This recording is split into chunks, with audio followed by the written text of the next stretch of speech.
Guys, how's the form? Thanks so much for joining us. Episode 3 of the Ditches podcast with Red Wolf Media here from Belfast. I'm joined by the two other senior hurlers, Roman Shorthall on my right and Paulie Doyle on my left. Got a great show this afternoon. We're going to be joined by former Garda Commissioner Martin Callanan for an exclusive interview. Stay with us for that. We're going to talk a little bit about Simon Harris. We're going to talk a little bit about the Attorney General's advice to government on an amendment to its planning bill, and we're going to talk a little bit about the gourds, as some denizens of South Dublin would say. We'll kick off with Simon Harris, a man who gave a rousing speech to his party this week, new leader of Fine Gael. He's taking our flag back. He is taking our flag back.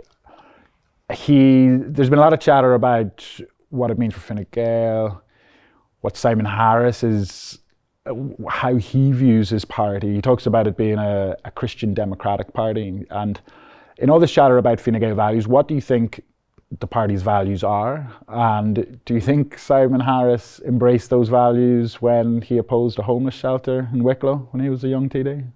Yeah, well, I mean, he wasn't very Christian, was he? When, he was trying to link, society's most vulnerable people to crime in order to block a homeless shelter in his constituency in Wicklow Town.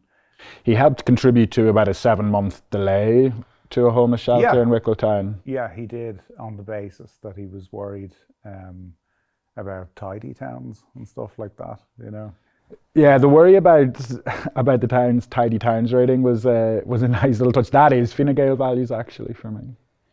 Yeah, I mean, all of the stuff like that he raised was very much the type of stuff that would go down well in his constituency, or in his, particularly, around where he lives in Greystones. I think, for a lot of people, like, that's the kind of, not to kind of tarnish everyone with the same brush, but like, it's basically tarnish everyone with the same brush. Why not? Yeah, it's no one's going to stop it. The sort of stuff like that he raised, like about crime and tidy towns, and it being across from Wicklow jail, and fucking Yankee tourists getting off the bus, and what would they think, like, if they saw a homeless shelter? That's the sort of stuff, like, that, as I said, like, would go down well, like, in certain parts. For a flavour of the international coverage reacting to his election, without an actual election as such, as leader of Fine Gael, Politico, they called him, in their headline, they called him Ireland's first TikTok prime minister. Not to get up on the high horse about, like, I don't really give a fuck about, international publications not using Taoiseach, but it was TikTok Taoiseach was right there, but they didn't go for it. A lot of the chat, like, in the Politico piece, they talked a lot about how he's an amazing communicator. And you see this in Irish press as well. He's an incredible communicator. He does have, he has more followers on TikTok than he's amazing at communicating, like, information from cabinet to journalists. He is very, very good at that. He's a very effective communicator.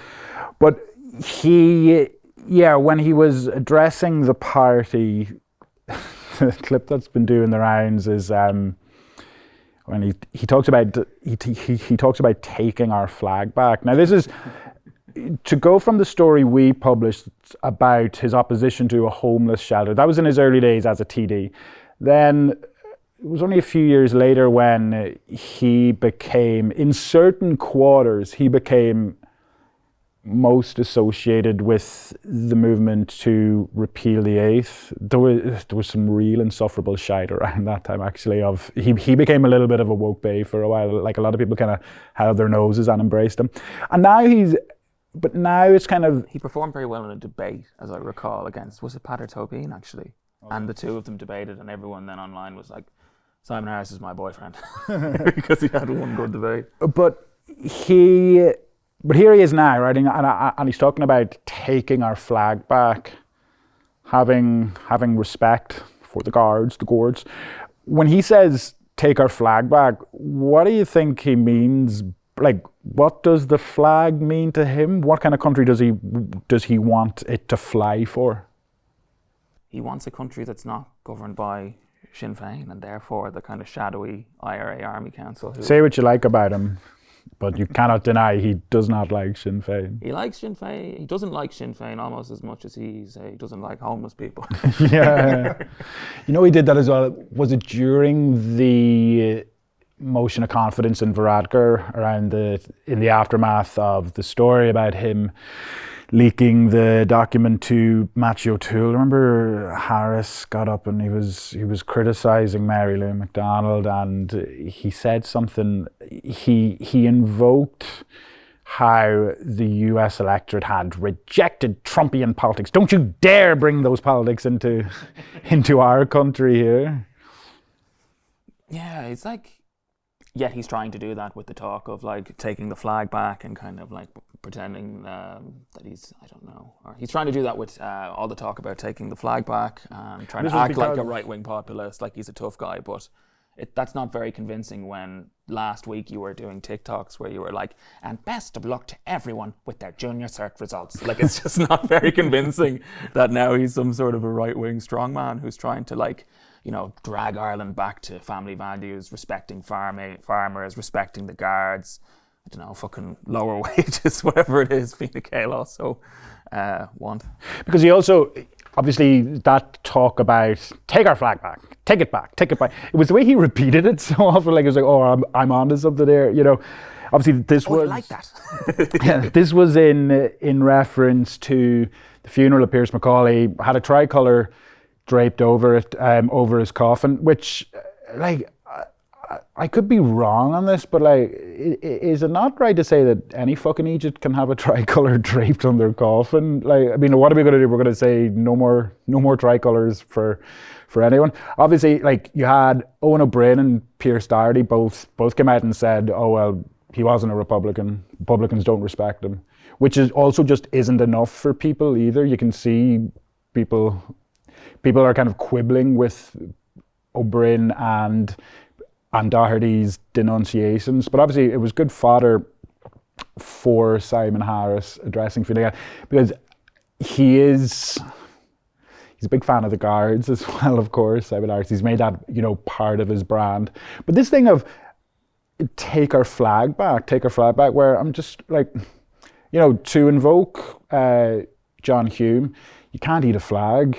You know, I'm not really sure, and the fact that Harris is talking about this in a southern context as well. Even, to be honest, I would say you have Irish liberals get very worked up about whatever you want to call them, right, far right, fash or nationalist circles, their usage of the flag, and we have to take it back from them, which I'm just like, can we not make things materially better for people? But all of this, like, you know, it is quite hard, I suppose, it's quite hard to tell what Simon Harris's values are and what he actually stands for, to be honest. It's also hard to to try to figure out how will he be materially different to Varadkar in his leadership of Fine Gael and the country. Do you have any take on what his leadership will actually mean for people beyond some bullshit speeches? More flags, I think. More flags. Flags for everyone? Miniature flags for everyone. Well, I mean, he said as well that he's just going to steady the ship, right? He wants to implement the plan for government. So his stated aims are just kind of like, we're just going to keep doing what we're doing, but more Fine Gael and with flags, you know? Some of the opinion polling, this is a little bit Paul Corey for my taste, but some of the opinion polling has suggested that Harris he's popular with Fine Gael membership. This was after the fact of his election. There were kind of murmurings that he was popular with the parliamentary party, but less so with the broader party itself.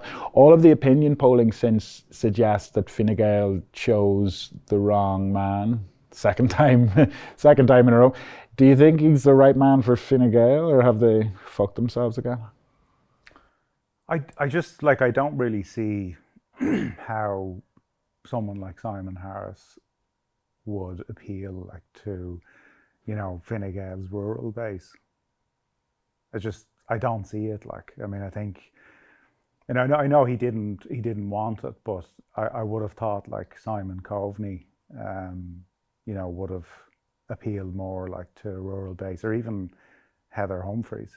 But Fan of the ditch. big fan of the ditch, yeah. But yeah, it's kind of like, you know, yeah, it's hard to see, like, it's almost like I don't understand how he became leader. Like, it just seems a bit mad. Like, I don't really see how it's going to benefit the party in any way. I just think he comes across like as a fake person. Like, I think it's all an act. What do you think the significance of his career trajectory is? Well, like, he basically his entire career has been politics. I mean, as far as I know. Some people like that, Joe. I mean, like, you know, like, it's interesting, different people's interpretation of the word technocracy, where there are people who are like, oh, we need more technocrats, we need professional politicians. Obviously, to others, myself included, I think it's a bad thing. I would have thought it's a bad thing. I mean, you know, you grow up in, you know, in Greystones, which is, you know, he grew up like in a very wealthy part of the country. Now, you know, he'll say like his parents were, you know, from a working class background. That's fine, but like, he's not.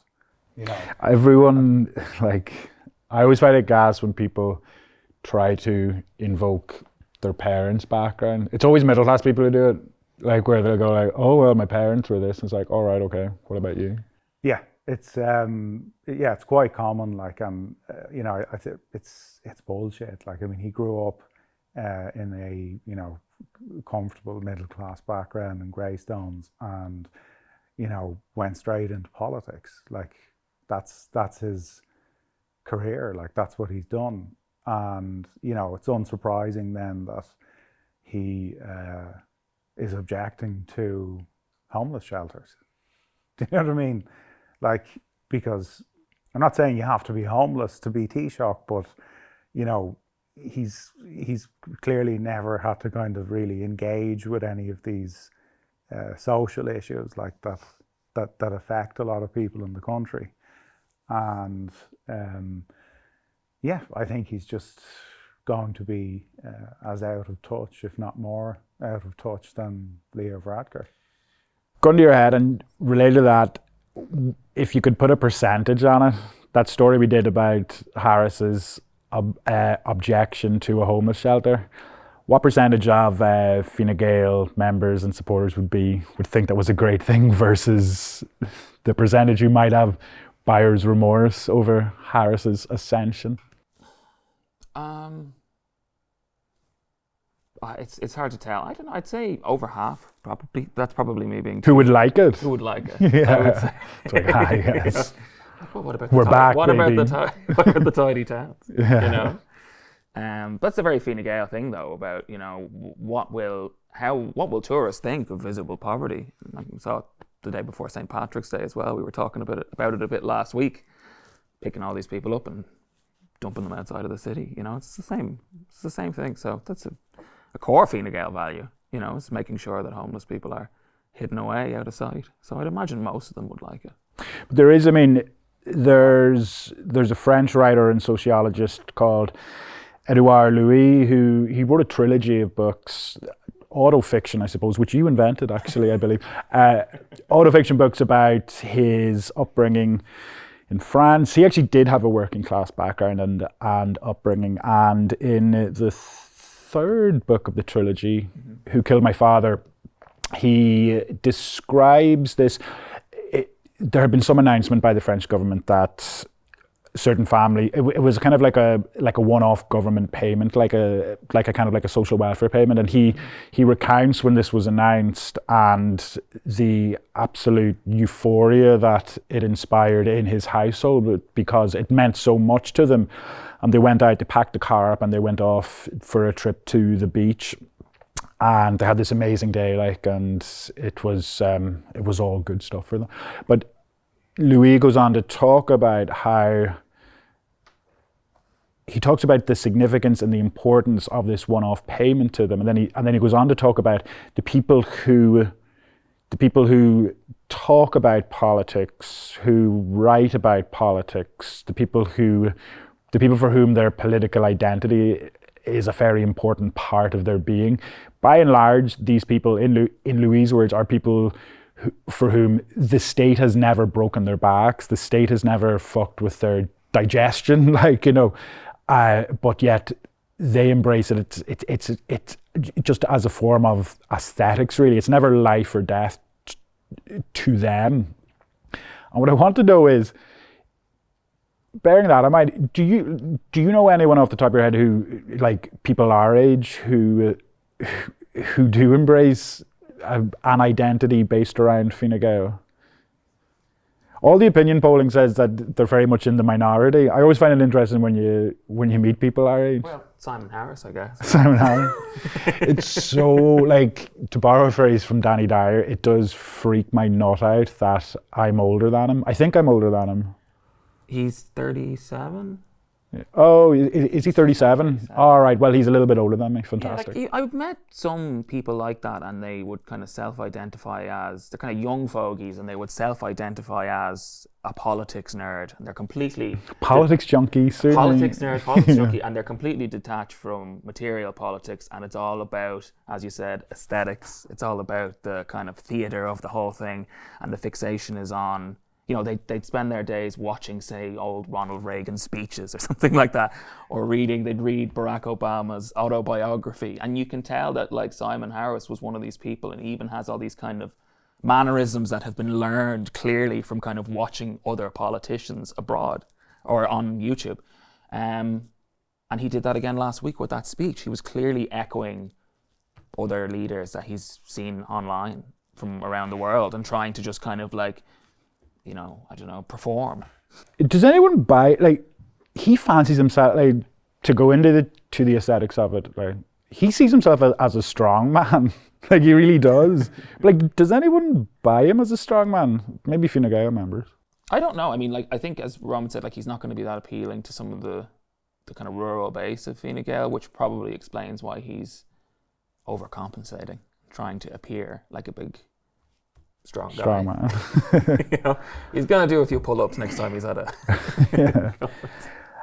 Of course, I mean, he was a major contributing factor to the collapse of the last government, where rather than send him out to face a second vote of confidence, the government said, no, like, let's just cut this government here. Fianna Fáil abstained on a vote of confidence in him, but now they're going to... They abstained on... There was a vote of confidence in him over his handling of the National Children's Hospital. And Fianna Fáil, rather than vote confidence in him, they actually abstained on him. But now they're going to vote him in his Taoiseach. Do you think anyone in Fianna Fáil, like, have their minds actually been changed, or is this just something that they feel they have to do? I think everyone's just going to go along with it, aren't they? The Greens as well. Like, I don't think there's going to be any last minute surprises. Wouldn't make sense either, because, you know, a lot of these people in Fianna Fáil are looking at losing seats.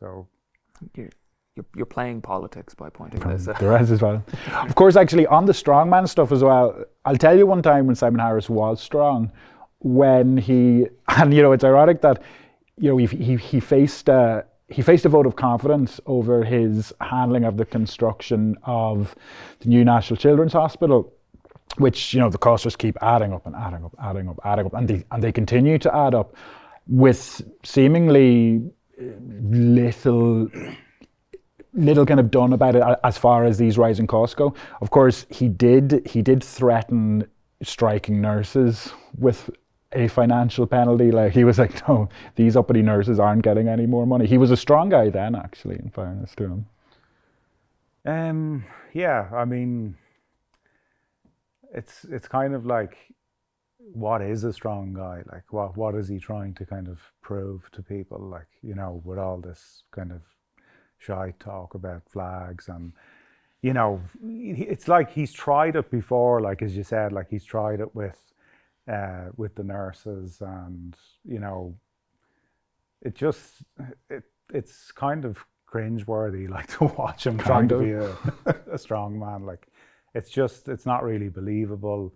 You know, he's already kind of you know, comes across like as a very well, like a lot of, you know, most politicians are kind of acting, you know, but like his acting is like, you know, Z-list acting. Like it's not believable. Like when you see him, like You ain't seen nothing yet, though. yeah, you ain't seen nothing yet.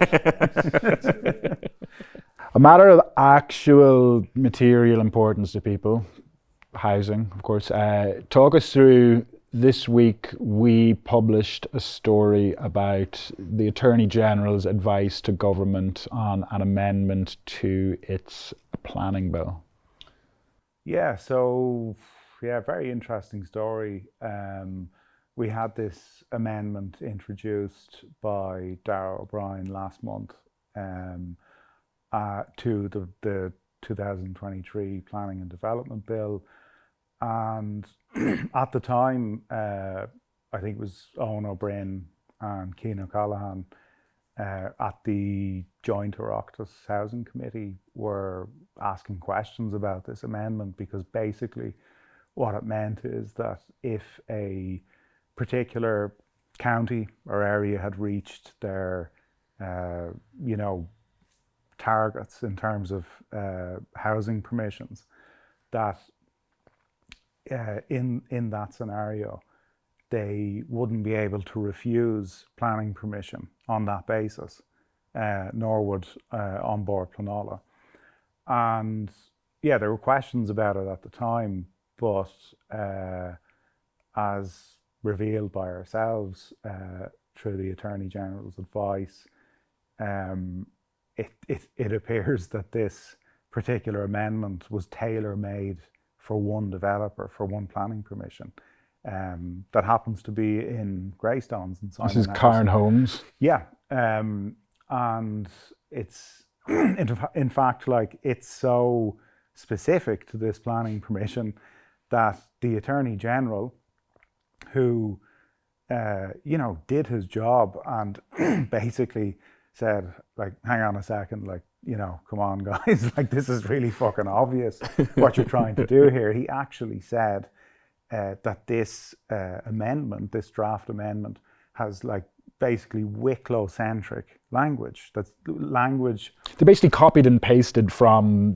the Wicklow development plan, Yeah, or its equivalent. Exactly, and he said that because you've done this, it may not apply to other. There's going to be like another developer in Donegal, somewhere going, fuck, we're going to have to build a house in Wicklow now instead. Like, bad news is we don't have planning permission to build in Donegal. The good news is we get to build in Wicklow now. Yeah. And like, it's so, it's not only that, it's that the Attorney General actually says at the start of the advice that, I'm trying to remember the exact word he used, but he said that prompted, he prompted. said that this amendment was prompted by this refusal of 90 odd units in Greystones. So like, we also have then Darragh O'Brien's, you know, closest confidant, his special advisor, Kevin Dillon.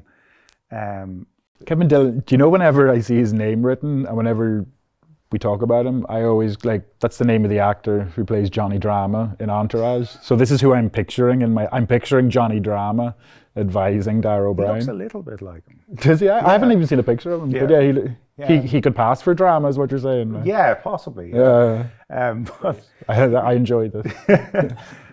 He actually met with a representative from that developer, I think a guy named James Benson, 4 times since that refusal. And we're supposed to believe, like, that this amendment just came from the department, or at least that's what Junior Minister Malcolm Noonan told an Oireachtas committee this morning. You asked the department were they lobbied on this particular amendment, and what did they say? They sent me a book, basically, an essay, you know, not answering the question. Yeah. But there was a hilarious moment at the committee today where I can't remember if it was Owen O'Brien or Cian O'Callaghan asked Malcolm Noonan about this and said, you know, what's the crack? Like, come on, like, were you lobbied about this? Yeah. Or were any special advisors lobbied? And Malcolm Noonan, like, you know, he had someone whispering in his ear from the department, and he said, no, there was no lobbying about this. And then either Cian O'Callaghan or Owen O'Brien then asked, like, what about these meetings with Kevin Dillon? You know, Johnny Drama. Yeah.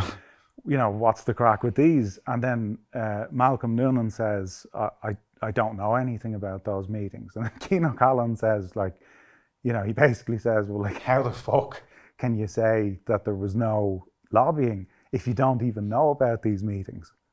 You know, like, he's saying on the one hand, there was no lobbying about this amendment from developers, but then admits that he had no fucking idea that these meetings took place. So, like, how can he say that? Yeah. You know? Now, you know, obviously when we published the story, like, I invited into it, like, where we could actually publish a story where we say we are going to buy everyone in Ireland a delicious pint of Guinness, and there will be a cohort of people who will be like, typical, I don't even like Guinness. Like, you know, people who will have a problem with it. Obviously, there was a cohort of people who, you know, it's funny when you publish a story like that, that shows that, I mean, what's the best way of putting it? The Attorney General said that government was prompted by the refusal of planning permission in one case. That's, you know, yeah. When you publish something like that, you have people, you know, broadly speaking on the left who will get worked up about, you know, the same old story, a developer having inordinate undue influence on Irish planning law and state policy. Then you'll have other people who will say, oh, well, this is great. This is great. Let the market decide. The market decide. So aren't Cairn Homes the very people that we need to be talking to in a housing crisis? Paulie, like, you know, if you could ventriloquize these people or maybe do a bit of acting yourself, I mean, like, what is there to be said for bringing developers on board during a housing crisis? Well, we're increasing supply, which is the main thing, right? That's kind of that's the expression that all these guys use over and over again. It's just kind of like, we're increasing supply, but it's never specified like what type of housing the supply is made up of. And very often it's housing that's not available to the public to buy and is rented out at an exorbitant rate and nobody has access to. But all it is it's so abstract to all of these people who are saying this that they just see a number and they go, this is fucking great. Everything is brilliant. I like big numbers. And we need, and you know, things have never been better for landlords as well, you know, in terms of rental yields, in terms of the market being, you know, slanted in their favor. And yet we're told over and over again that we need to make things worthwhile for them because they provide housing. But of course they provide housing in the same sense as a fucking ticket tout provides tickets, you know. And funnily enough, we have anti-ticket touting laws either coming up or currently in place, but you can do that. You can hoard houses. Yeah. Wasn't that Noel Rock actually? Yeah. I remember that photo call he did. Yeah. So it's remarkable that it's immoral to buy 200 tickets to fucking Gareth Brooks or something like that to gouge people at it, but you can buy 200 houses and do it. You know, the other thing as well, like, about, you know, just to go back to these people that are saying like more supply, like, if that's your ideology and you think that is going to solve the housing crisis, like, the Attorney General literally says in his advice that this amendment is kind of shit. He doesn't literally say that, but like, he's basically saying, you know, the wording in this is pretty shit because it may not apply to every county development plan. So like it shows a level of incompetence on Darragh O'Brien's part, because even if you think this is fucking brilliant, the Attorney General is saying that potentially this could only apply to one fucking county. We're going to have a load of houses in Wicklow. Yeah. So Skyscraper. It's like, okay, if you really think this is good, well, do you not think it should be drafted in a way that it definitely applies to every county? So every county can have sprawling Kennedy Wilson developments. Well, like the other problem actually with this particular development is like the reason it was refused is because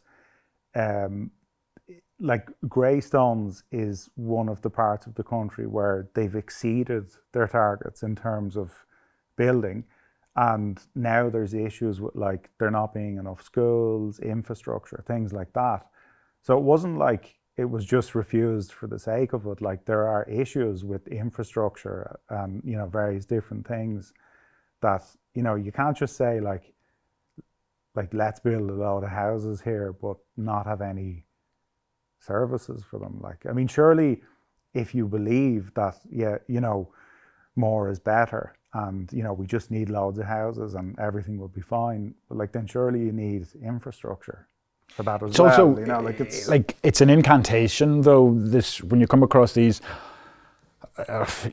self-proclaimed YIMBYs, you know, which is their inversion of NIMBY, which I don't even like as a term either, but these people who are like yes, and yes to Kennedy Wilson, yes to but no to homeless shelters. No to homeless shelters. But there are like, and I'll accept, you know, there's some level of academic literature that will say, like, yeah, there is some level of academic literature that says more supply is better for everyone. Like any kind of, you know, there are, people love, there was one study done that suggested that luxury housing is good for the entire housing market as a whole.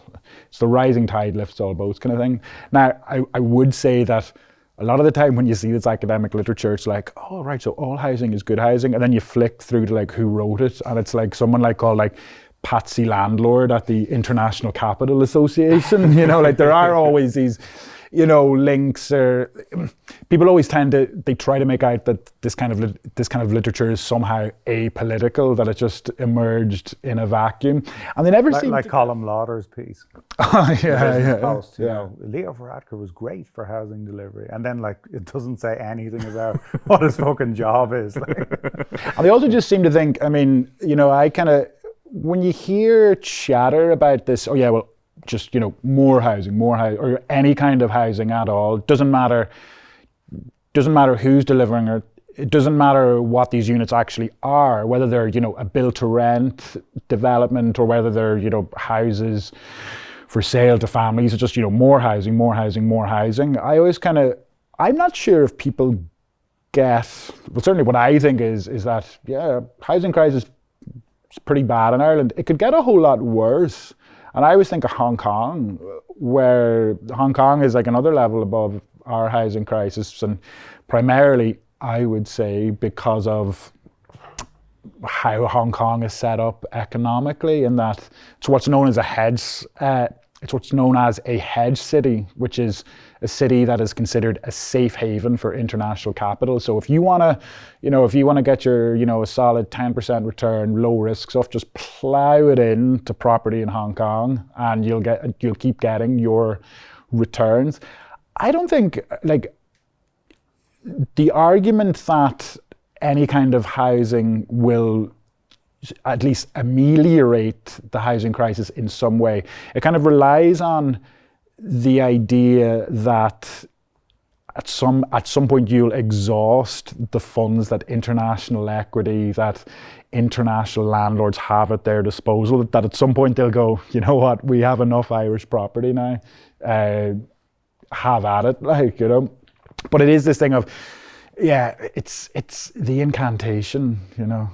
More housing. Like the other thing that, you know, some of these guys who are in favour of Fine Gael's approach over the last however many years were delighted to hear was that Ryanair had bought Oh, yeah. You know, how many houses for staff members? Like, You need to come across Michael O'Leary, guys. yeah, Michael O'Leary being your landlord is a positive development, apparently. Like, And your employer at the same time. it's a return to fucking serfdom. And your daddy for those guys, actually. That's when you get down to it, they just consider Michael O'Leary daddy. Like. Their spiritual father. But it is, I was going to say, it's serfdom. Like, it is a return to, like, you know, you work for some guy and they're also in charge of, like, your living space. And Well, aren't you bloody well lucky? That's the kind of attitude. Ryanair being your fucking landlord. That's, like, what? Now, people who love Ryanair, people who love Michael O'Leary, and these YIMBYs as well, as they call themselves, oftentimes another organisation that these guys love is An Garda Síochána. The gourds. And fetishize as well. Do you actually, before we get into it, do you know what one of my favourite videos of all time is? I think it was during COVID, and a guard showed up at a house party, and it was somewhere in South Dublin, going on the accents, like where the guard was remonstrating with the people throwing this house party, and off camera. You're not the police. She's not the police. She's not the police. I am the fucking police. Guys, she's not the police. It's fine. I absolutely. Favorite video of all time. Paulie, talk us through. We published a story about the gourds. There was a guard in the Midlands who was subject to quite harsh disciplinary procedures, extremely disproportionate ones, over him lending a bike that was sitting there in the lost and found in, you know, the station, and lending it to an elderly man during COVID. He found his house raided, because apparently if he stole bikes, he could have stole drugs, right?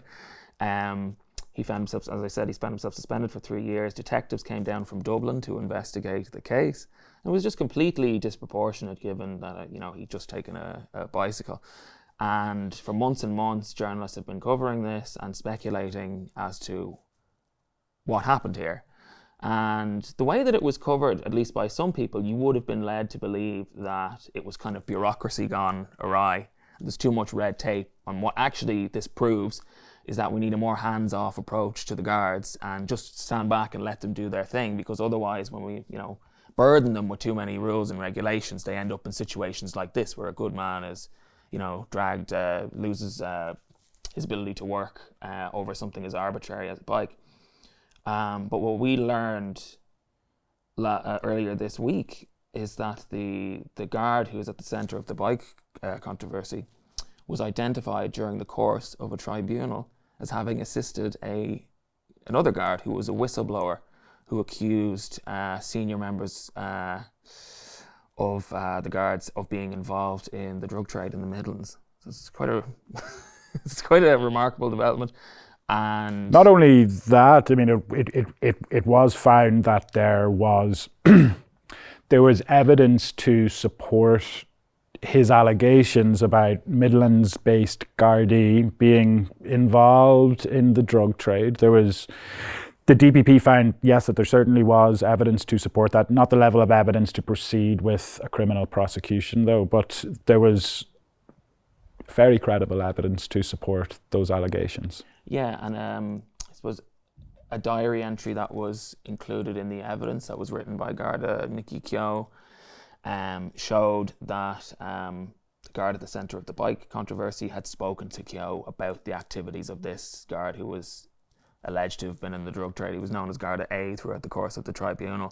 And Nikki Keogh actually commented throughout the course of the later tribunal related to, he alleged that he'd been harassed following his disclosure, protected disclosure. He said that name really should have been redacted given the circumstances, but it wasn't. And yet the guards who were accused of involvement in the drug trade, their names were redacted throughout the entire thing. I'm going to go to Roman, who obviously you've published an essay called An Garda Síochána, A History of Violence, which a few people have said that's shocking stuff.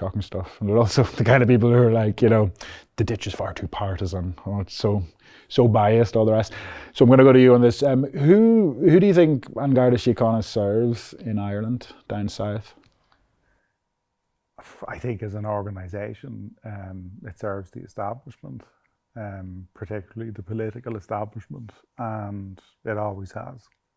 You know, I think it's, you know, it's arguably one of the most political police forces, I would say, in Western Europe.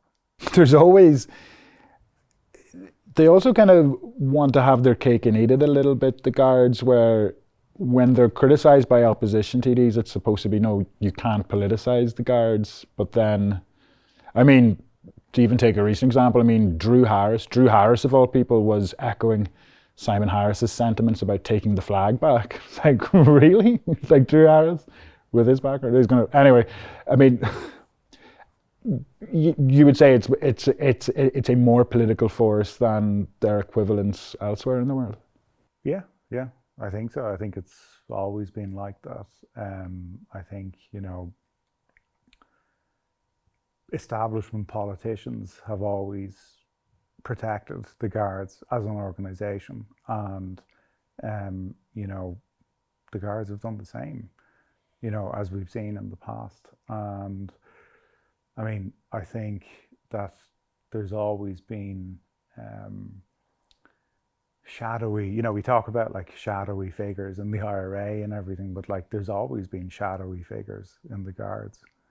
You know, it's always operated, you know, in a very shadowy way, I would say. I'm talking about like senior management, and, you know, I think this story with the bike, like, is another example of that. Like, you've Drew Harris throwing out comments like about, you know, oh, we don't know the full story, despite the fact that this guard in question has been cleared of any wrongdoing. And like, it's that sort of like shit that they throw at whistleblowers, and that they did. He's a bad guy.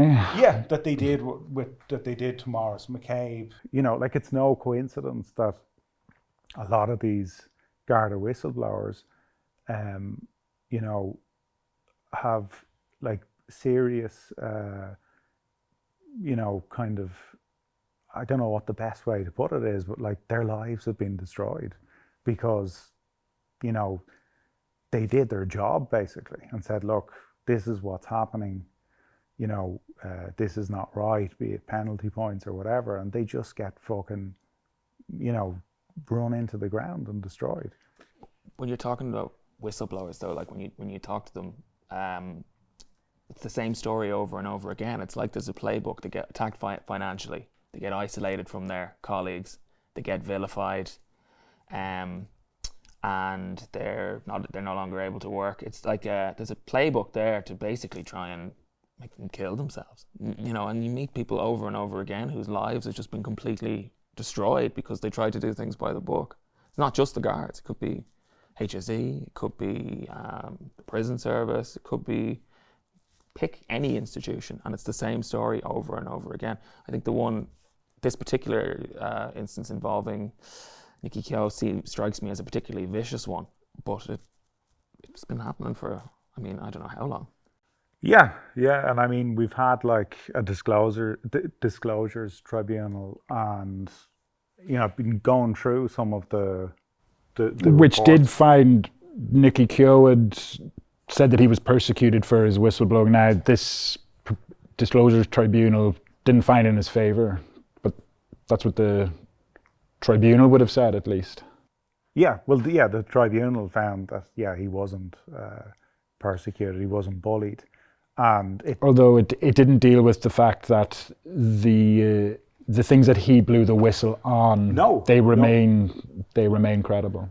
Well, yeah, and according to an internal Garda report that we've never seen, I think it was the John Mooney in the Sunday Times reported on it. It said that the allegations were credible. There was evidence of a guard involved in the heroin trade in the Midlands, and nothing has ever really come of that. Like, whereas, you know, these guys like Nicky Keogh are just destroyed basically, and been going through, like, I mean, I would go as far as saying that, having looked at like a lot of the transcripts and stuff, I'd say there's an argument that the Disclosures Tribunal was a whitewash. I mean, I was looking at one story, one particular guard, I think Paul Barry is his name, based in Cork. And the evidence of how he was treated after blowing the whistle, there was one story where an inspector in full uniform turned up to his GP and started asking questions about a sick note that he had. Do you know, actually, on that story in particular, it's a small part of it. That particular GP gave evidence to the tribunal, and she spoke about certainly how it was strange. I think she might have, I don't want to put words in her mouth, but I think maybe spoke in terms of a level of intimidation to it, that to have this Garda show up in full uniform. Small part of it, the guard maintained that he wasn't in full uniform. I'm kind of like, yeah, really? And I mean, yeah, really, yeah. you know. I think I'd be more inclined to believe the GP in this case, but like this guard was found to have not been harassed or bullied or anything like that. He subsequently, or it may have happened before, but subsequent to those findings, he settled his claim. The state claims agency settled with this guard in respect of his bullying claims. You know, like it's incredible that, you know, that guard, you know, he wasn't bullied. Keith Harrison wasn't bullied. Nicky Keogh wasn't bullied. But their stories are all the same. But here you have the tribunal saying, no, they weren't harassed, they weren't bullied. You know, I was talking to you, Paulie, about one of the transcripts with Nicky Keogh giving evidence, where he had put claims in, legitimate mileage claims for trips he had to take to Galway, and wasn't being paid, and queried it. And then they started going after him because his car was taxed as commercial instead of private, and started emailing Offaly County Council and everything. Like, this is the sort of stuff, this is like textbook targeting of whistleblowers, but you have a tribunal saying, no, this is normal. It's incredible. Now it's time for the fans' favourite. In association this episode with young Fine Gael, Paulie Doyle's going to give us his take of the week. Paulie, what are you going for? Take of the week this week goes to the political editor of the Irish Examiner, Elaine Loughlin, who wrote that the opposition let themselves down with attacks on Leo Varadkar in Dáil after he announced that he was to step down as Leo Varadkar in a quite mysterious... What were the attacks? Just people pointing out his obvious fucking failures constitute an attack, apparently. So it's like, he failed on housing, his record homelessness. You can take your pick of like what people said. There's any number of failures to pick from. But if you don't have anything nice to say, then why not say nothing? You know, you should. Why weren't they polite and give him his note? Why didn't they praise the Supreme Leader? It says there are times when even the politicians should put politics to one side, that's the opening line of this piece, which I think kind of says it all. So yes, it's time for our elected representatives, when the leader of the country steps down suddenly, mysteriously, to just cast aside politics. I always find it funny, like Micheál Martin speaks in those terms quite often. He'll routinely accuse Sinn Féin of politicising something that is political, or, you know, they're playing politics with it. Like Roland Barthes, French post-structuralist philosopher, he'll talk about how the ruling class, it's a central part of their project is to depoliticize things. And, you know, according to Barthes, ruling class will do this in a really complex, sophisticated, unspoken way, but it is central to how they get their ideology across and how they maintain their ideological dominance. I just always find it funny in Ireland, where it's just like, stop playing politics with it. Like, all right, okay. Like, Holly Cairns wasn't nice enough. She wished Varadkar well, but she couldn't point out a single good thing that he did. And we talked about this. I'm kind of shocked at just how toxic Holly Cairns is. Like really shocked. It's amazing. I expected more from one of the mildest tweets like that you could possibly write when, you know, you're an opposition TD and leader of a party, in response to a Taoiseach stepping down, and like people just lost their fucking shit. Varadkar lost his head over it, where he was like, I expected more from you. I think we all expected more from Holly Carden. She was on the front cover of the Sunday Independent Life magazine. She should have called for a 3-day period of mourning. Yeah. With flags at an absolute flown at minimum. half-mast and everything. Yeah, definitely. Guys, thanks so much for joining us for episode 3. Unfortunately, we'll have to apologise to Martin Callanan, former Garda Commissioner. We'll have you on next week, please God. Thanks so much, and see us here back this time next week.